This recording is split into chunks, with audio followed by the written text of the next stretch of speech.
em margem a todo esse processo histórico, a gente vai ter também os conflitos e rebeliões que foram promovidos nessa instância da República Oligárquica, né?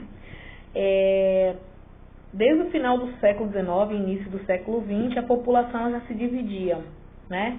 Aqueles que detinham privilégios, que tinham bonança, né? Que bonança significa privilégios, benefícios, e outros viviam de extrema pobreza, né? O Nordeste, por exemplo, era tratado com descaso pelo governo. As secas assolavam as plantações e ameaçavam o desemprego, a miséria na região.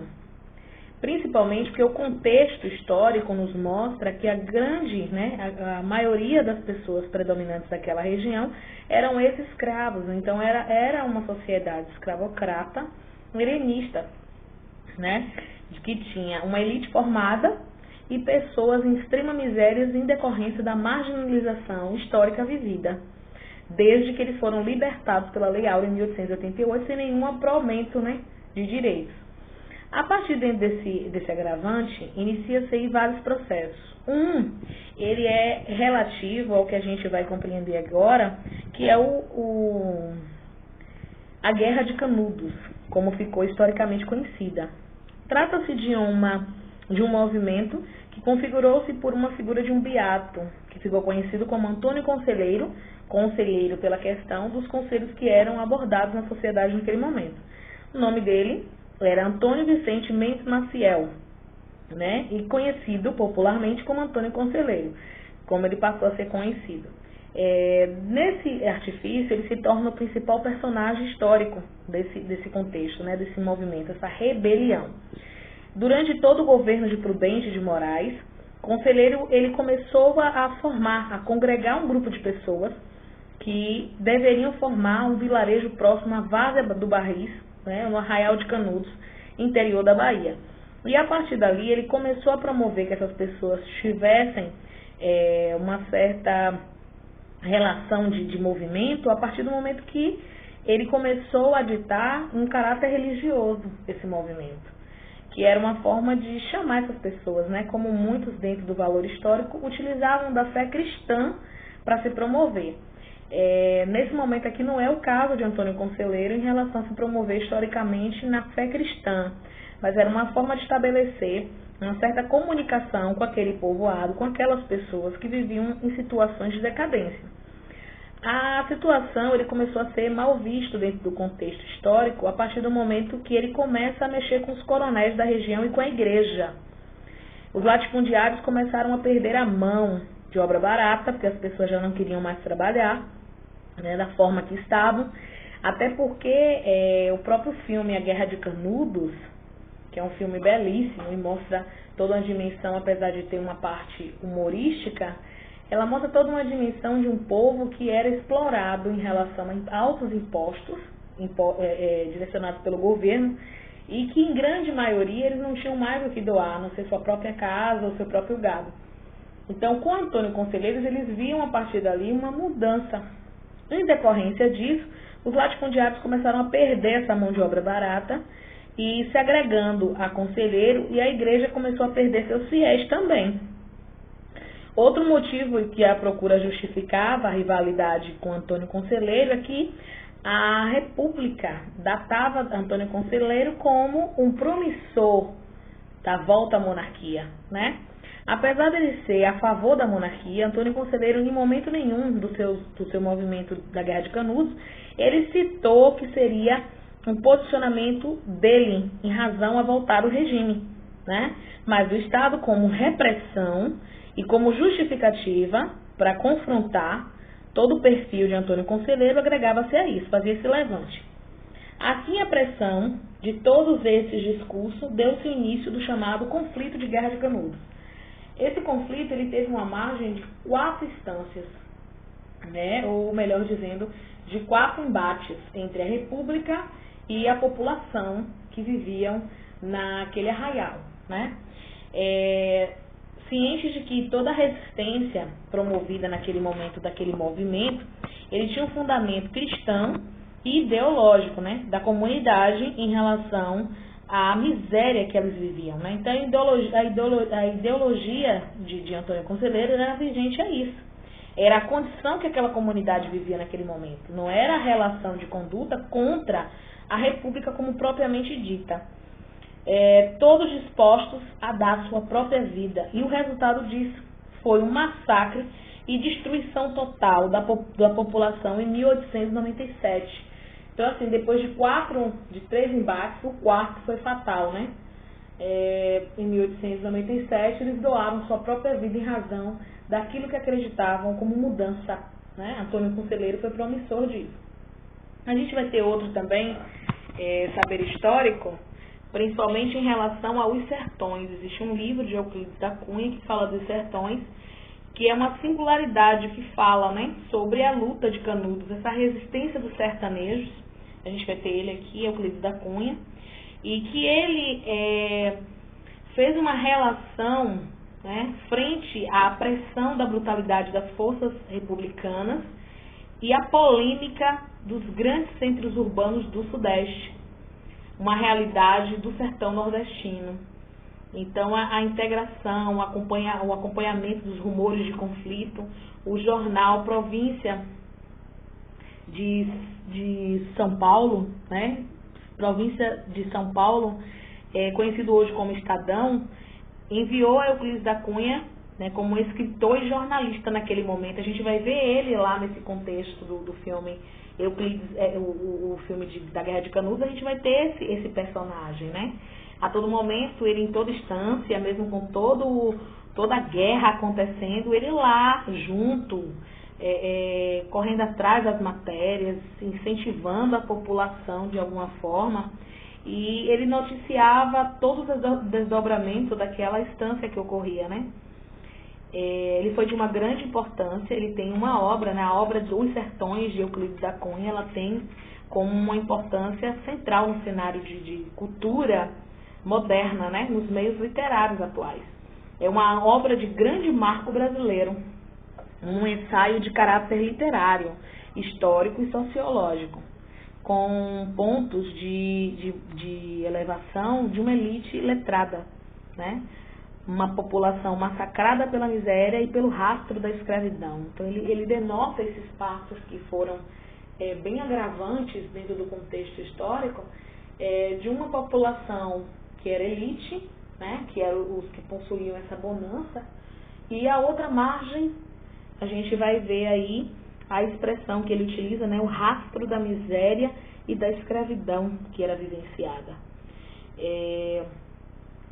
Narrou também o choque de um país que era dividido entre o urbano e o civilizado do litoral, a oposição do Brasil rural e arcaico. Toda essa obra ela tem uma relação muito de empatia, né? Denota uma empatia de contribuição histórica grandiosa. A gente vai ter outro também, que é um conflito muito conhecido e que tem um valor histórico grandioso, eu diria, que é a revolta da vacina, né? Ocorrida em 1763, a Bahia perdeu o título de capital do país naquele momento, e o Brasil, o Rio de Janeiro passou a ser coroado como a sede colonial. Lembrando que a Bahia era a primeira, ela perde esse título, e quem exerce agora a partir de então é o Rio de Janeiro. Era o foco, o Sudeste. Com a expansão no século XVIII, a administração da coroa, né, de Dom Pedro I se estacionava lá. O grande porto, a crescente desenvolvimento populacional, foi um dos elementos que fizeram essa transição de transferência de capital. No início do século XX, a abolição da escravatura e a chegada de imigrantes lotaram esses perímetros. Então, com o fim da escravidão, era mais do que certo que chegassem quem iria sobrepor, né? Quem iria sobrepor aquela mão de obra escrava, e seria o quê? Os imigrantes, a mão de obra assalariada, entre aspas, né? Que o salário que era vigente não era uma escravidão porque eles recebiam algo, mas era precário. A população negra escravizada por anos, das grandes fazendas, buscava oportunidade na cidade, né? E assim, de certa forma, eram marginalizados. E os recém-imigrantes vinham de outros lugares, tinham essa oportunidade de assalariado e buscavam uma condição de vida melhor. toda a população sem dinheiro passou a ocupar antigos casarões. Os casarões que ficavam no Rio de Janeiro, divididos cômodos com grandes famílias, os chamados cortiços. Por certo, o livro de Aloísio de Azevedo, O Cortiço, ele relata essa situação, principalmente o episódio que destina a essa revolta, né, a revolta da vacina. Importantíssimo esse livro. Assim como Os Sertões de Euclides da Cunha, que relata Canudos, eu indico o livro de Aloísio de Azevedo, O Cortiço. Né? E ele tem essa relação de conduta que ele faz a gente voltar e analisar como os imigrantes foram percussores de algo que hoje nos acometem, né? Eles dividiam esses casarões em vários cômodos, famílias e mais famílias dentro daqueles casarões, dividindo o mesmo banheiro, a mesma pia, né? Era conhecido, bem aparente assim, de quartinhos, como as pessoas falam hoje em dia, né? Aqueles chamados quartinhos, do qual a pessoa aluga um quarto e utilizam do mesmo banheiro com várias pessoas, né? Utilizam de uma cozinha com várias pessoas. Esses espaços eles não tinham nenhum tipo de infraestrutura, né? Saúde pública, as doenças como a febre amarela, a varíola, a cólera passaram a se propagar pela capital. Além da concentração populacional e da precariedade da cidade, Rio de Janeiro foi construído sem planejamento urbano, então já existiam várias situações que desencadeavam. Rio de Janeiro já não foi projetado de uma forma para ser centro urbano. Aí entra-se essa relação de casarões antigos, né, da coroa, principalmente os casarões da coroa, construídos pela coroa, ocupados, né, por imigrantes. E a revolta da vacina, ela vem a calhar como uma situação de dispensa dessas pessoas, né? Por exemplo, a zona portuária não tinha estrutura para receber grandes embarcações. As mercadorias eram entregues no porto e precisava de longas distâncias, para vocês terem ideia, para toda essa demanda. Com a capital, o governo passou a acreditar que era necessária uma grande reforma urbana. E a gente vai ter aqui, ó, essa relação da reforma. A gente vai ter a Avenida Central, atual Rio Branco, Rio de Janeiro, né, que ela foi projetada para se parecer a Paris, né, a grande Paris.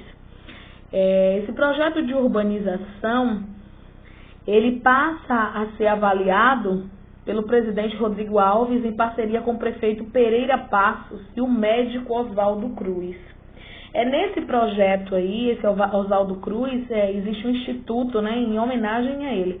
Eles começam a elaborar um projeto de urbanização e higienização para o Rio de Janeiro, inspirados pelos modelos urbanos europeus, então baseados no modelo aparente com Paris, né?